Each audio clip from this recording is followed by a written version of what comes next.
Hi everyone.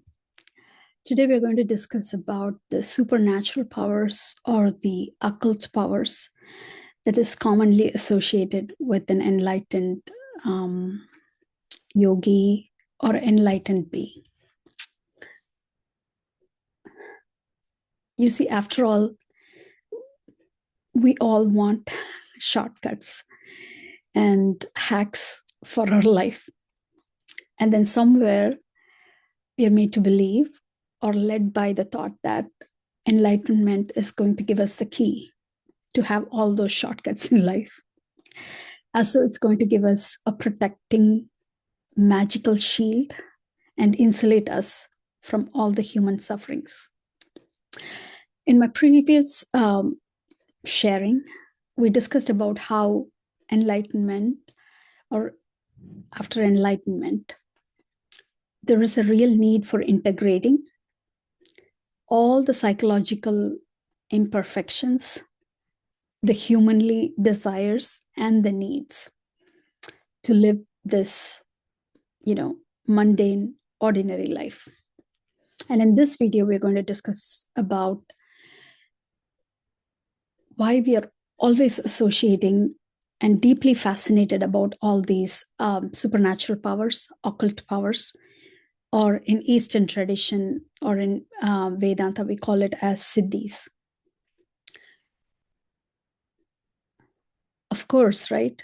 We all thrive with differentiating ourselves. So if I can see something clearly that's right in front of me, and you can see something that's going to happen tomorrow or in the future, and you're able to predict something, we all think that it's a gift. Of course, it could be.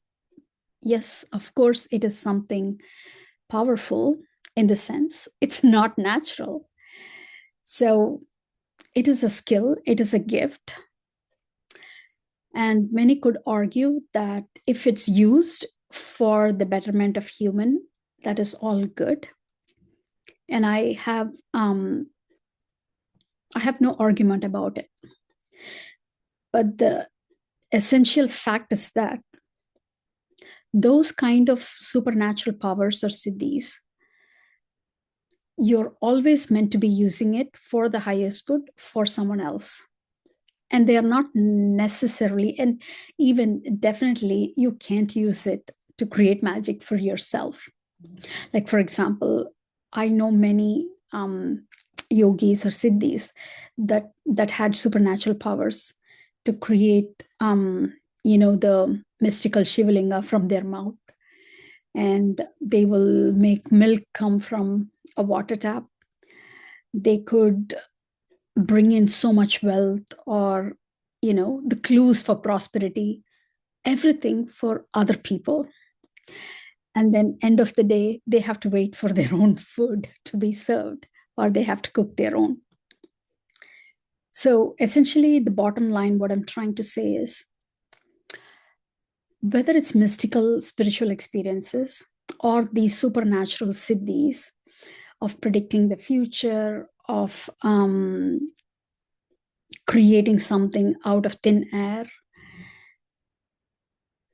or clairvoyance, or any such thing, it could only be used like in a circus, like a service to others, but then not necessarily it directly reflects one's own evolution of their consciousness. Yes, you may acquire many siddhis without actually having to elevate your consciousness. And it really doesn't have anything to do with enlightenment or liberation. And there is another angle I would like all of you to kind of lean in and reflect. You might have heard the stories of so many enlightened gurus or spiritual masters across the globe. But then having this kind of a spiritual maturity or like the elevated superpower or whatever it is completely different from having a ethical social maturity. as we all know, most of the spiritual teachers are always connected with some kind of controversy. Either it is an inappropriate expression of their human needs that they thought they transcended, or really not having a moral or ethical soundproof consciousness with which they validate their own existence. Just because we have all these, one might have different kind of a consciousness, but then it is of literally no use if we are not able to kind of ground it to the basic ethical, moral, and relational obligations, and a matured way of seeing how this world operates. So in that essence, really all these mystical powers, most of the time you could see they are being misused against a common man's defense, or against their willingness, or even without even the other people, the common people, aware of them. Anyway, I don't want to go further into that, but the whole point I'm trying to make is, it's one thing to grow up who you are, and I call that the secular spirituality, but then it's another thing to have all these mystical powers, occult powers, that has absolutely nothing to do with enlightenment or liberation. Before enlightenment, you chop wood, fetch water. And after enlightenment, you still chop wood, fetch water. But then, what's the difference? In the earlier stage, you think you should be doing something while you're chopping wood and fetching water. But then, after enlightenment, you don't aspire for something else. You're just in the reality as is. You chop wood, fetch water.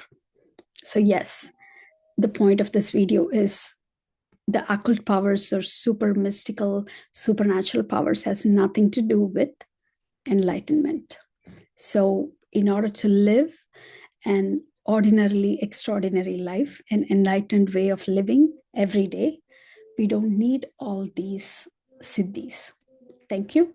And I'm Self-Discovery Coach Hema. If you resonate with these thoughts, and if you feel this is true, please follow and comment and connect. Thank you.